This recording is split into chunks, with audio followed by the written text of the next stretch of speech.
বিপিএলে এবারে খেলতে আসতে পারেন মঈন আলী, শেমরান হেটমায়াররা।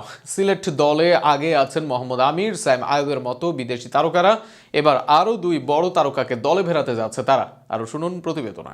আগামী 23শে ডিসেম্বর সিলেটে পর্দা উঠছে বিপিএলের 12তম আসরের। সেই আসরকে সামনে রেখে সিলেট দলের মালিকানা পেয়েছে নতুন ফ্রাঞ্চাইজি, আর প্রথমবার এসেই বাজিমাত করছে দলটি। নিলামের আগেই সাইন নিলাম থেকে খেলোয়াড় কেনা, এরপর থামেনি তাদের চমক।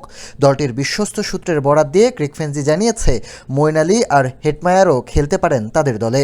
ফ্রাঞ্চাইজিটির বিশ্বস্ত সূত্রের বরাতে ক্রিকেট সংশ্লিষ্ট গণমাধ্যম ক্রিকফেন্সি জানায়, ইংল্যান্ডের অভিজ্ঞ অলরাউন্ডার মঈন আলী ও ওয়েস্ট ইন্ডিজের তারকা ব্যাটার শিমরন হেটমায়ারকে দলে ফিরানোর আলোচনা চূড়ান্ত পর্যায়ে।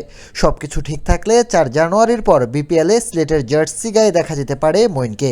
আর দলটির যদি সেমিফাইনালে জায়গা করে নিতে পারে, তাহলে হেটমায়ারও যোগ দিতে পারেন শিরোপার লড়াইয়ে। নিলামে সিলেট টাইটান্স ছিল দেশি খেলোয়াড়দের মধ্যে সবচেয়ে সক্রিয়। ব্যাটিং বিভাগে নেওয়া হয়েছে আফিফ হোসেন ও রনি তালুকদারকে। পেস আক্রমণ শক্তিশালী করতে দলে যুক্ত হয়েছে এবাদত হোসেন, সঙ্গে আছেন অভিজ্ঞ ব্যাটার মমিনুল হক।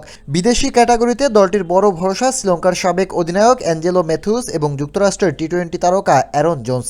নিলামের আগেই সিলেট 2 দেশি স্পিনার মেহেদী হাসান মিরাজ ও নাসুম আহমেদকে চুক্তিবদ্ধ করে। স্পিন নির্ভর কন্ডিশনে দুজনের উপস্থিতি দলটির বাড়তি সুবিধা দিতে পারে বলে মনে করা হচ্ছে। সরাসরি চুক্তিতে তারা যুক্ত করেছে পাকিস্তানের তরুণ অলরাউন্ডার সাইম আইয়ুব এবং অভিজ্ঞ পেসার মোহাম্মদ আমিরকে, যিনি ইতিমধ্যেই ফ্রাঞ্চাইজিটির প্রধান আকর্ষণে পরিণত হয়েছেন। সব মিলিয়ে দেখা যাচ্ছে প্রথমবার অংশ নিয়েই শক্তিশালী স্কোয়াড গড়ে তুলতে সক্ষম হচ্ছে সিলেট টাইটান্স।